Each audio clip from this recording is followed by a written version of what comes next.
been around for over 10 years.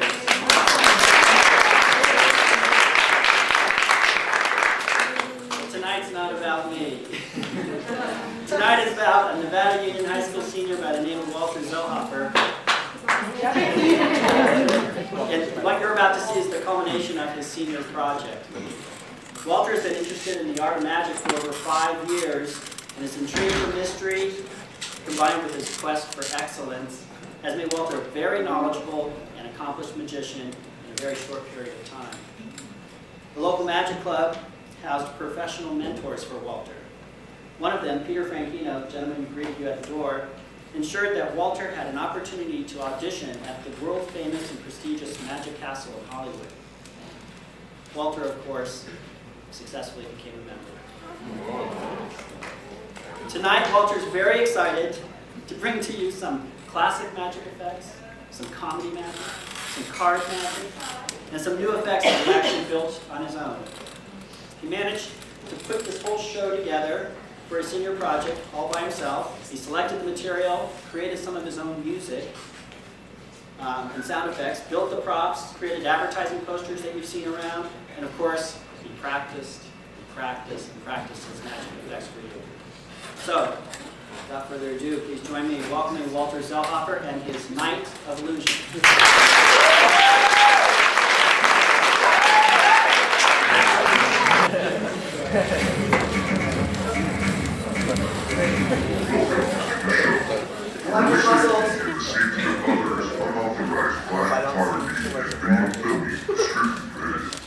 Eating, drinking, smoking, talking, whispering, fidgeting in your seats, and going to the bathroom are also forbidden.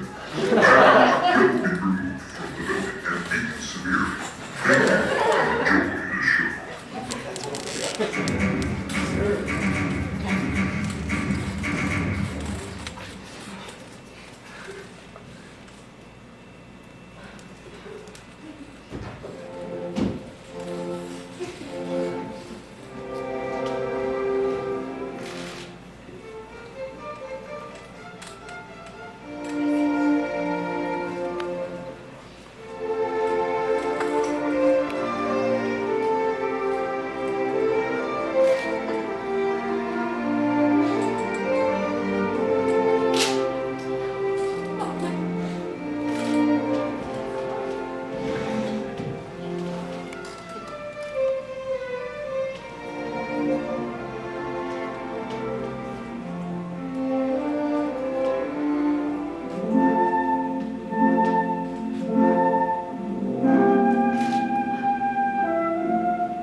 So I can take you to A1A.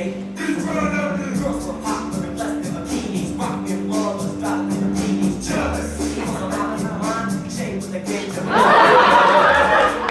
chunks on the wall, chunks acting ill because I'm full of hate raw. Gunshot rings out like a bell. I grabbed my knife, all I heard was shell. Falling on the concrete, real bad, jumped in my car, stand up.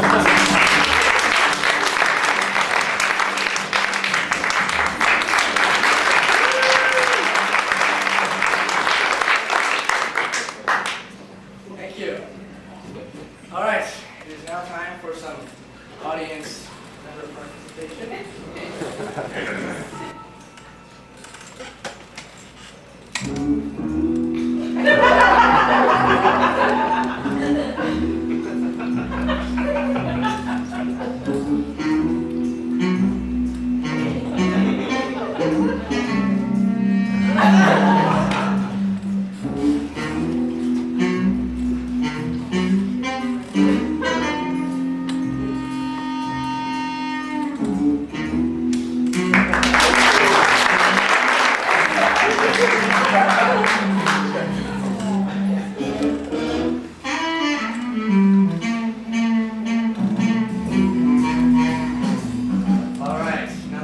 Up here is because I'm going to turn you into a magician. Wouldn't that be cool? So the first thing I would like to do is, if you would, please introduce yourself. What is your name? I'm Leslie. Leslie, huh? It's not a very good name. Would you mind to change it? just for the trick. How about, how about, you will now be known as the Great Richard. Much magical, more magical name, right? Just a temporary name, right? And you are going to learn the most important magic lesson of all, how to wave a magic wand. Yes, without this, none of the magic tricks you're about to see will work. Okay, this is very important, so I want you to watch very carefully. You're about to do this in just a moment. You watch. Wave the magic wand. It's very simple. You wave it around just like this in a circular motion, very slowly. Let's see how you're going to do it without the wand. Let's just see how you can do it. Right.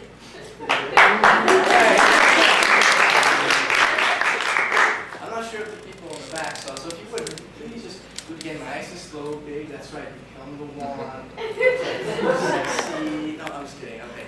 All right. I know what you're thinking. You really want to try this with the wand by now, don't you? Yeah. But I know this magic wand is very expensive, and I think it's kind of worth it. But I do have an idea. I do have something I know you can't break. Richard is going to wait for you all. A magic chicken. No, I know what you're thinking. This is no ordinary chicken. This is the plucked rubber chicken of mystery. That's right, it's a very mysterious chicken. For example, I have no idea how he does this. You know exactly what to hold the chicken, and let's see how you're going to wave the magic wand / chicken. Alright, perfect. Now the trick. The trick we're going to perform is called the vanishing handkerchief trick. Can you guess what's going to happen? Watch, I place the handkerchief into my hand like this. Watch carefully, because in a moment we will reveal how to do this simple trick so that everybody here can do this trick for their friends and family. And you know exactly what to do, right? Wave the magic chicken 3 times. 1, 2, 3. Well, I forgot to mention, you see, waving a magic chicken is a lot different than waving a magic wand. See, it's in fact so different, it's a secret here. In fact, when you turn around and I'll whisper it to you, it's kind of a... To wave the magic chicken, you have to very carefully, nice and slowly, like this. Now I know exactly what to do. Let's practice. Wave the magic chicken 3 times. 1. Up to the chest. Ow. All right, 2. Go for it. 3. Thank you very much. And the grip shower has now transformed the handkerchief into an egg, and the handkerchief has now you need a red handkerchief. It goes inside your right pants pocket. You need the plucked rubber chicken of mystery, and you need a brave volunteer by the name of Richard. And yes, of course, you need the egg. Without the egg, it does not work. However, I should explain to you all, this is not a real egg. No. This is a fake egg. It's plastic.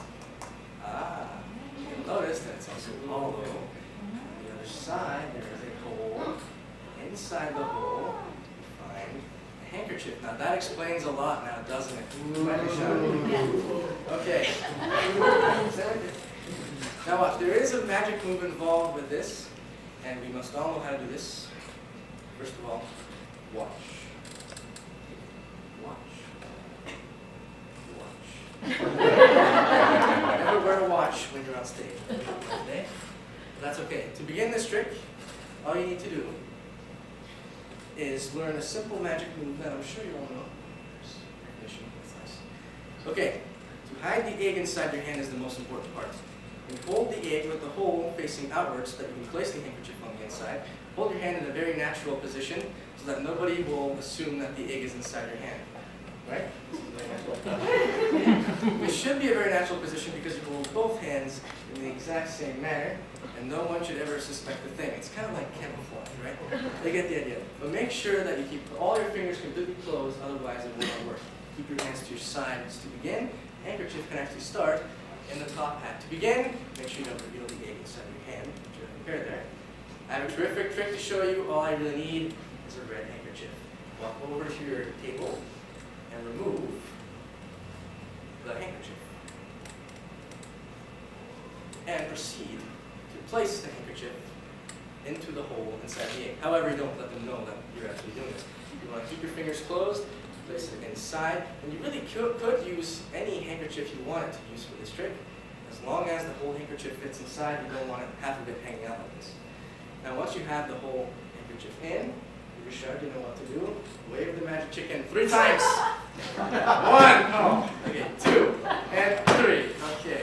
And now you know why we use a fake chicken instead of a real one. This makes it a lot less painful for the chicken. Now, good job. You have now turned it into a handkerchief. I'm going to put the egg again, and the handkerchief is once again inside my pocket. Take a bow, Richard.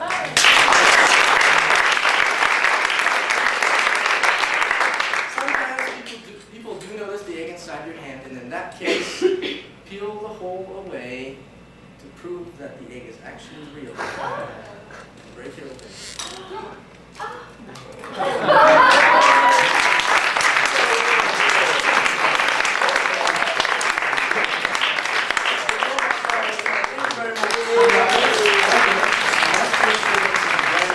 Selection has to be completely random, so I've devised a plan how to do this. What I'm going to do is I'm going to toss the chicken into the audience. Whoever catches the chicken must toss it on to the next person while the music is playing.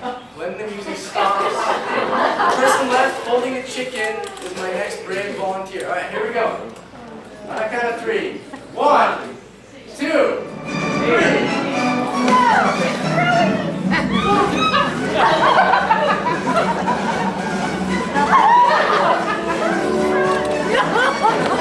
Don't jump!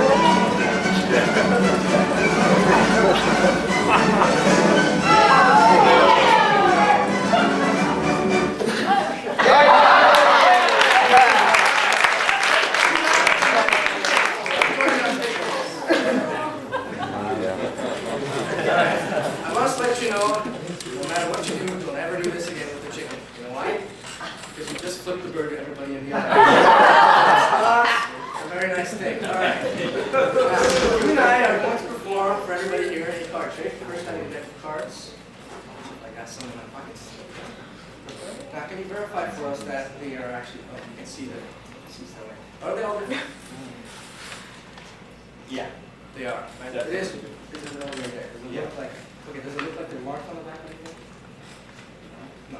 Okay, in that case, please reach in, select any card you'd like. Go ahead. Show the audience. You got it. Okay. This is not an ordinary deck.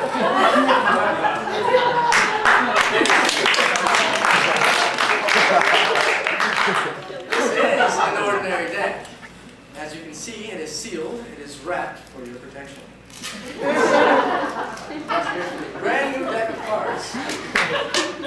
Alright, watch. I'm opening up the seal for the first time, as you can tell. There are jokers. There are other things. I don't know why they're there. Alright, what is your name? Wow. We've never met before, correct? I'm going to try to read something from your name. I'll be getting a mental image. Your last name is Lee.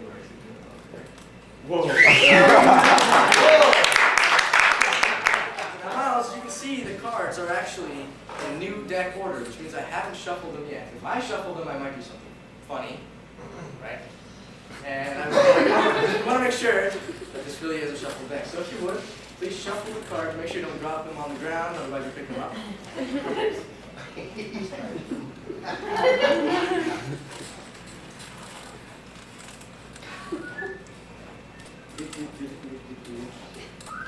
Are you done? Yeah. Okay, so you shuffle the deck, correct? Does it appear to be in any order? Yeah, that's in good order. I can't shuffle very well.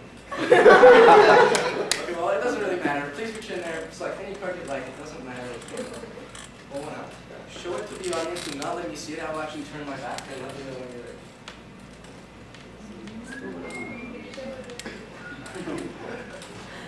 All right, now on the face of the card, which is this side, I would like you to write your name, very big and legible, so that you can recognize it later on. And once again, I will turn my back, or you can do that. You guys wish.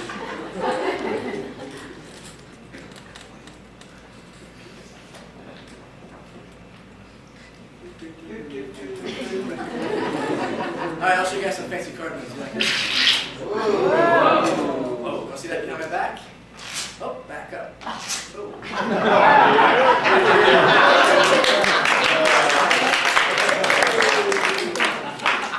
Now the ink is probably dried by now. All right, what I'd like to do is call stop at any random place in the center of the deck. So, your place your size, okay? And just in case everybody blanks out at the exact same time and forgets the card, I will show one last time, so you can see. And even if this was prearranged and somehow he caught the chicken by everybody, choreographing it, and everything, and I had a duplicate card somewhere else. There is no other duplicate card that looks exactly like this with your signature on it, right? So you would recognize this card if you saw it again, right? Now watch. Here's the magic move. I go like this. Draw a card. Now jump to the top of the deck. You see that? Here's your card. No. Thank you very much. No. That's not my card. That's alright. I must have missed by one. That means it just went to the bottom instead. Thank you very much. No. That's not.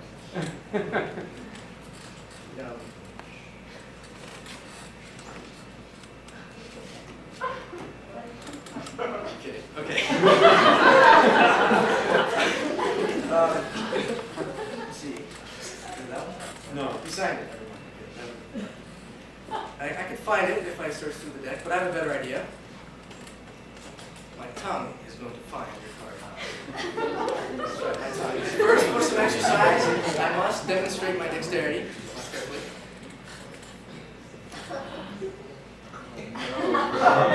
I was told this is very practical. Watch carefully.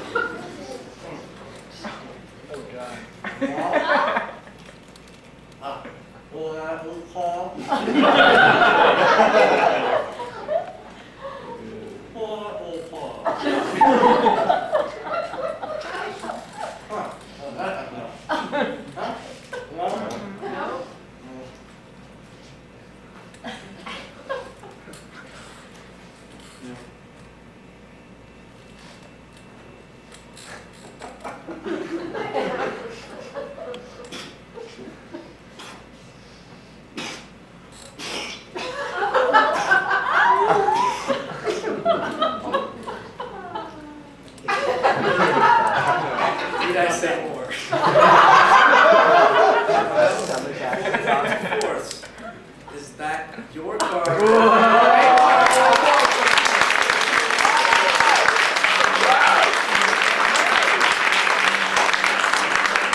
ago, in the time of Harry Houdini, Howard, Thurston, and Keller, magicians were known to disassemble their beautiful female assistants through illusions known today as Song and Lady in Half.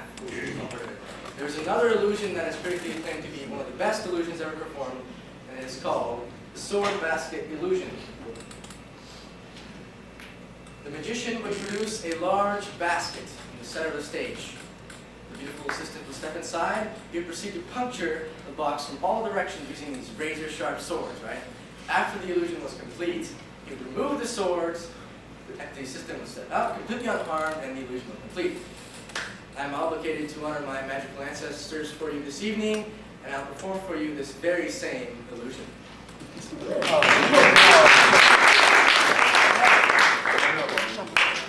As you can tell, the show is on a very limited budget.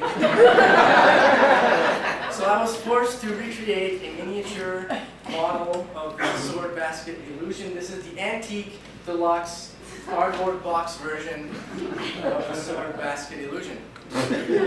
Don't laugh, that was expensive to make.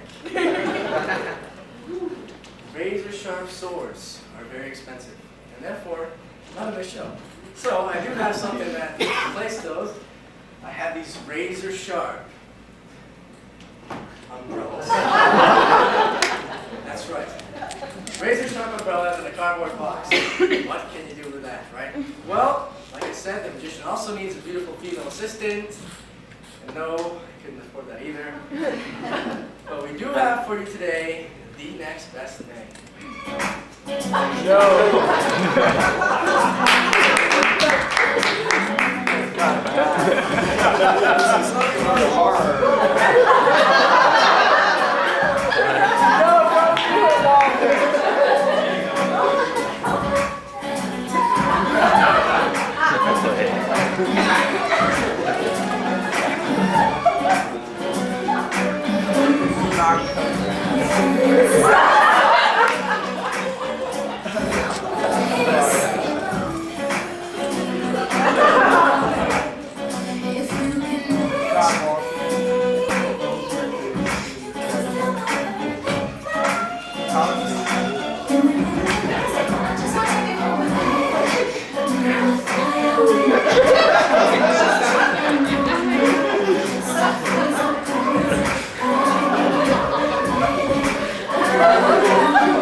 shown to me actually by my grandfather. Now, my grandfather was not a magician, but this was his way of making me do my chores, so I got to see this every day.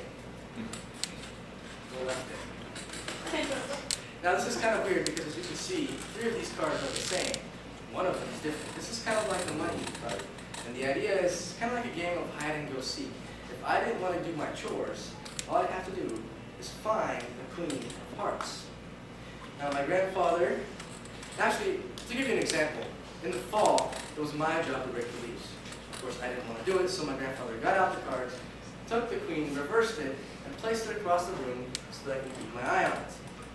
He then showed the remaining cards to be the 2s. Then he took one of the 2s, reversed it just to confuse me.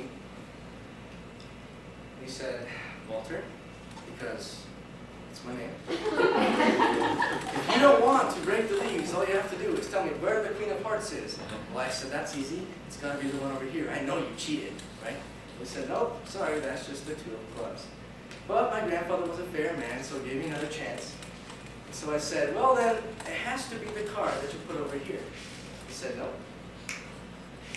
You weren't paying attention. You see, this was actually the Queen of Hearts. This was always just another 2.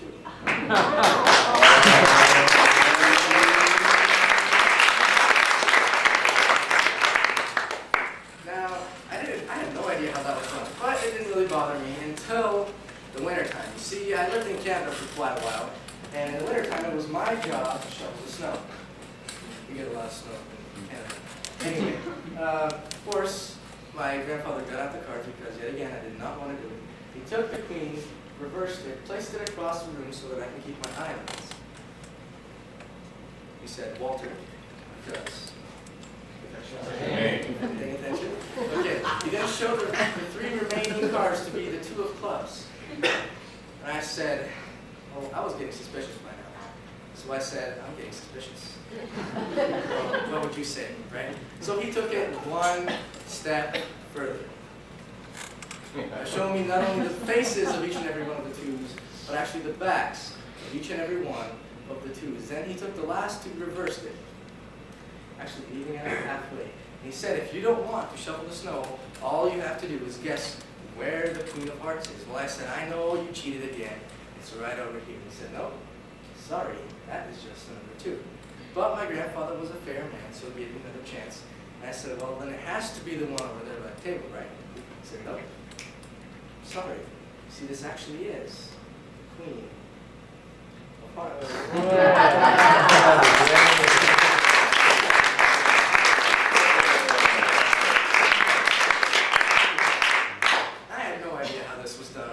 I didn't care. I shoveled the snow, oh well, you know? But then came the summertime, and my grandfather got out the cards, and it was my job to mow the lawn, and I got a little nervous because I didn't know if I could take any more.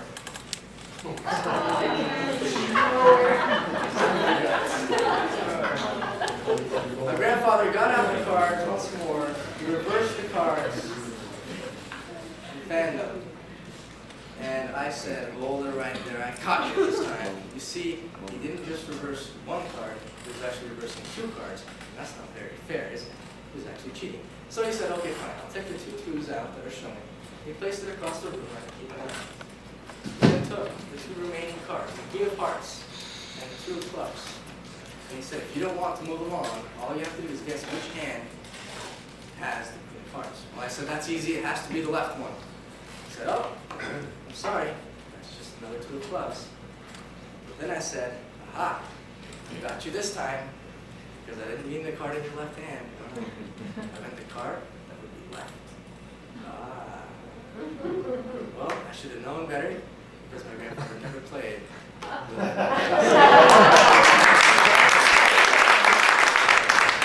And this time I need 2 volunteers, so once again, I will toss the chicken to the audience. And what I'm going to do is on the count of 3, so be prepared. All right, here we go. Flying chicken mystery. On the count of 3. 1, 2, and 3.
in for a treat because I'm actually going to teach you how to perform this miracle.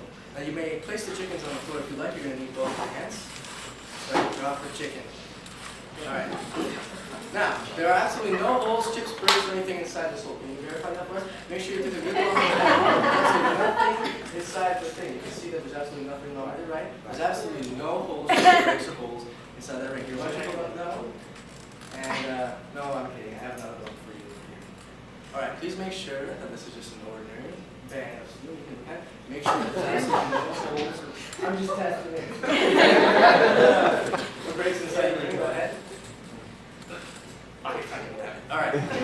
Now, knee tie. Is that your name? Good call. Okay. All right. Now, knee tie. Have you found any breaks, openings, or anything inside your ring? I'm going to test it outside. What about the hole in the middle? See, without that hole, this trick would not work. That would actually be just a disc. This would make no sense at all. Brian, have you found a hole in your ring? No. Yours goes this way. Yes, there you go. It's important to know which direction the hole goes, because that way it's possible to link the rings together like this. You act like you see this every day. And once the rings are linked together, they never give them out to examine. So here, Brian, why don't you verify? Thank you. Brian has verified for us that the rings are actually linked together. Actually, why don't you take them apart and handy one of them. Now, I have another ring for you over here in the tie. You saw exactly how I did that, so slide one from the other one, link them together. Link them, just link them. All right, Brian. All right, fine, keep working on it. We'll use one of yours in the tie. All right, here, hand me one of your rings. Dude, give me some time. Hand me one of them. All right, now watch. To link the rings, all you do is you reach towards the middle and you rotate and place the rings together.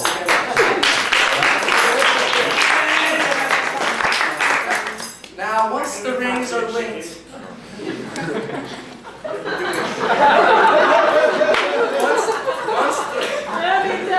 once the rings are linked together like this, it is impossible to separate them.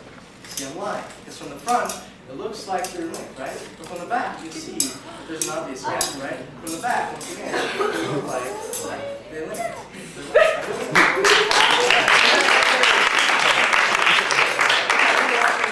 Right, so hold your ring out just like this, just like as if you're driving a car, very tightly. Okay, now take your rings apart. I don't have one. Here you go. One for you. Okay, so they separate here. Hold both those rings for me, and still hold it like a car, just like this. One of them, just one.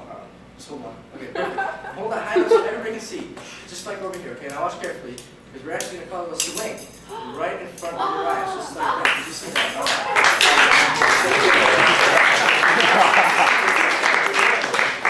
Brian, can you hand me one of your rings? Okay, tell you what, I'll do something special for you. Here, we'll switch. Why don't you hold on to these three with one fist, just make a fist like that, and we'll trade. Okay, now Brian was having a little trouble with this ring over here, so I'll see if I can help him out with it. I don't know if I can, but...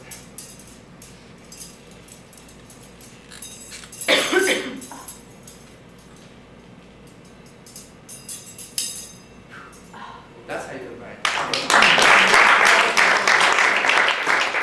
And you saw how that was done, right? So why don't you hold up a finger like this. Go ahead and rub my rings just like that on top. Go ahead.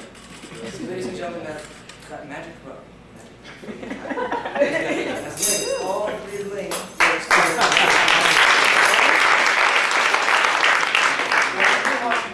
Right? So do exactly what you do. Take your finger, make it a wise choice. Rub your rings, go ahead. And do the magic yourself. See how quickly you can do it. Good job!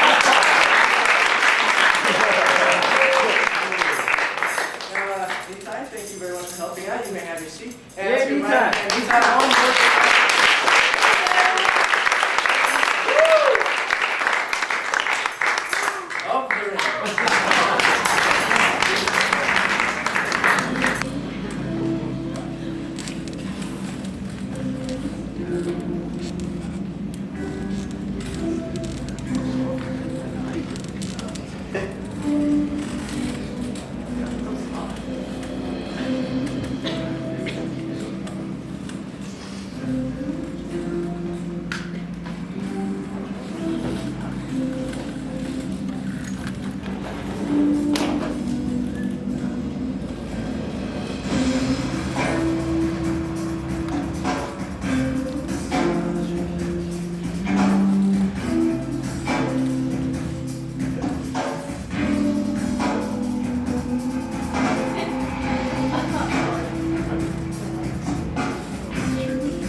Okay, the one I'm about to show you, and it is still my favorite. I like to call it the 2 rows of mystery. Here is part 1, part 2 of the ropes of mystery. Watch. Watch. Why did I put this back on? Watch. Alright, this is just a piece of rope. You agree? This rope, just like all ropes, of course, has 2 ends and 1 middle, right? But this is a magic show, so let's see if we can change that. So you can actually have 3 ends.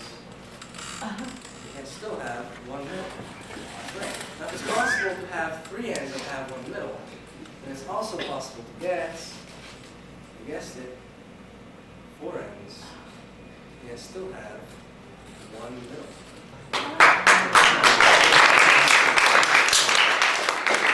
Now, this obviously looks weird because this looks kind of like a banana peel, right?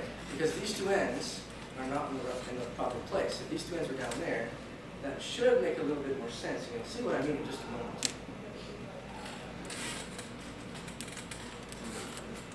Because if these 2 ends are down here, this goes over there, it is now safe to say that this trick actually does use 2.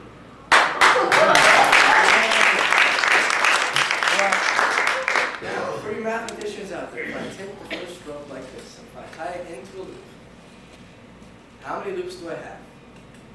1. 1. If I do the same thing with the other rope, how many loops do I have now? 2. That's right, 1 and of course 2. Now, would you be amazed if I could cause one single big loop to emerge around 2? No answer. And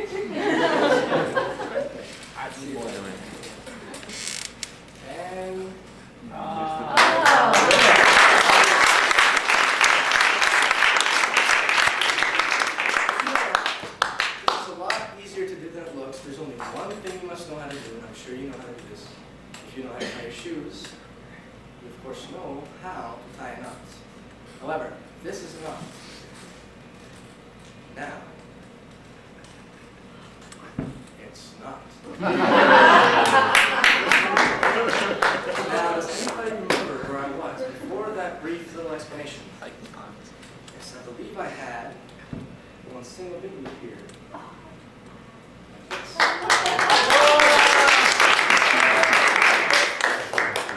And the most famous rope trick of all time is called the cut in your store. Can anybody guess what is about to happen?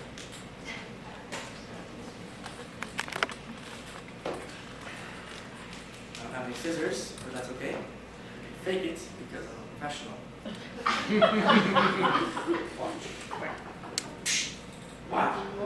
Look at that. 2 pieces of rope, completely identical in length. Okay, so I'm off by a little bit. But that's okay, because the length does not matter. We're responsible. If you pull on this side right here, it's a joke.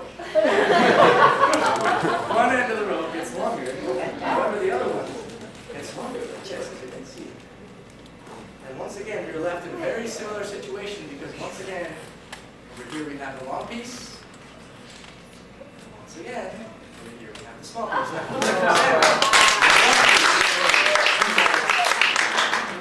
Make sure there are no magnets in the ends. It's not made out of bubble gum. It doesn't stretch. It doesn't come apart. The ends are actually sewn up, and it's just a solid piece of white rope. Now, while he's doing that, I will entertain you with this small, limp piece of rope. Sick-minded people. I pull the end through the loop like this. That should, of course, create a knot. And that knot should not come off. Unless, of course, you know how. Actually, I'm joking. I'm kidding. That knot is still there. It's just that I made it very small. And I'm hiding it on the inside to make it visible once again. All you have to do is give it one little shake. And that reforms a knot inside.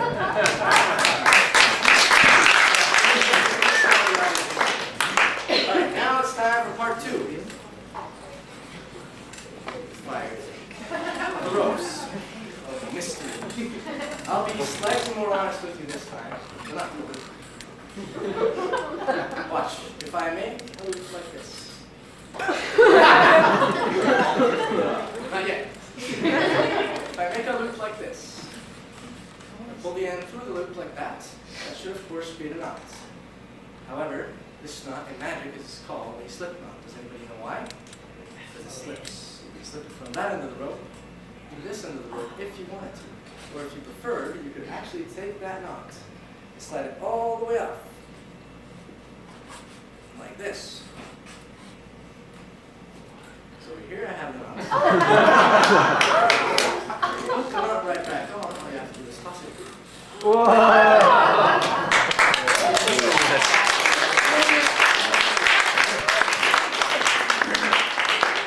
Alright, who would like to examine the middle-sized piece? Alright, there's a volunteer right there. Who has the long one? Please make sure that if you do happen to tie a knot in it, that you do undo it before you toss it back. Okay.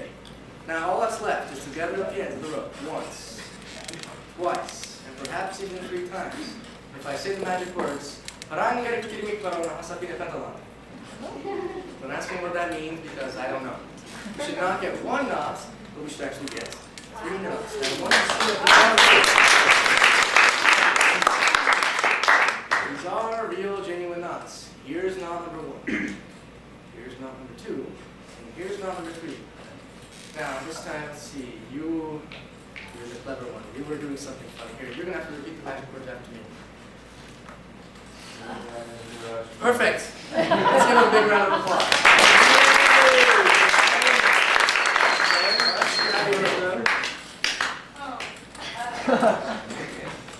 Mispronounced it. Kidding. Well, it actually does this all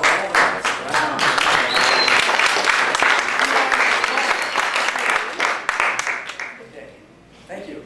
Now, sometimes I perform in restaurants and it's late in the evening and people have had a couple of drinks. So I'm forced to mention this fact because sometimes people don't notice this, but I'm saying it.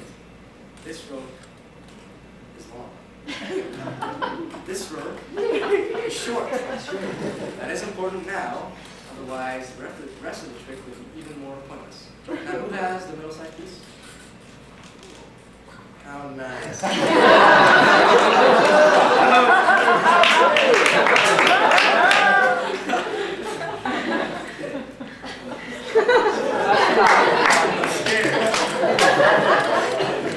This piece is neither long nor short, but it's rather in the middle, which is exactly where it goes, in the middle. Now, all that's left is to gather up the ends of the long piece, of the middle-sized piece, and the small piece. And now, the ropes will stretch, and stretch, and stretch, until they're completely identical in length. Thank you. I don't expect you to take my word for it, so I'll actually count it for you. Here's rope number 1. It doesn't stretch, it doesn't shrink. There's rope number 1. And now rope number 1 is exactly the same length as rope number 2, which also doesn't stretch or shrink. And rope number 2 is exactly the same length as rope number 3, which also doesn't stretch or shrink. Rope 2.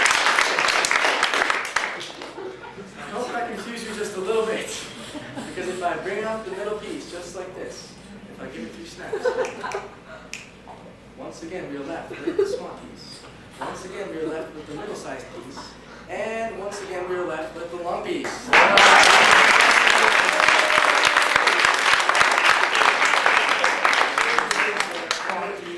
So he can do the trick. Okay, but I lied in the beginning. I said this was the mystery of the 2 ropes. Obviously, I'm using 3, so I'm cheating. I have to end this trick as originally intended by putting these 2 pieces back together again. Just like this. You can do it.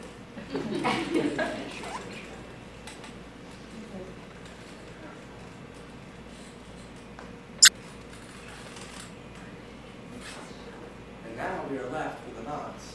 Of course, if you want to do that, so we're left with a rope.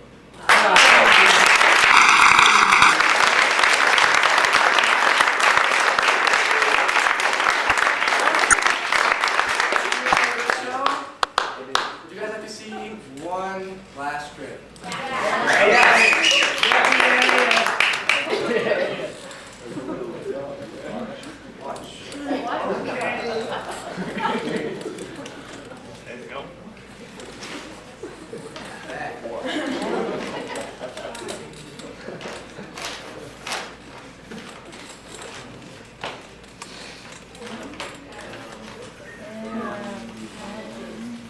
McDonald's?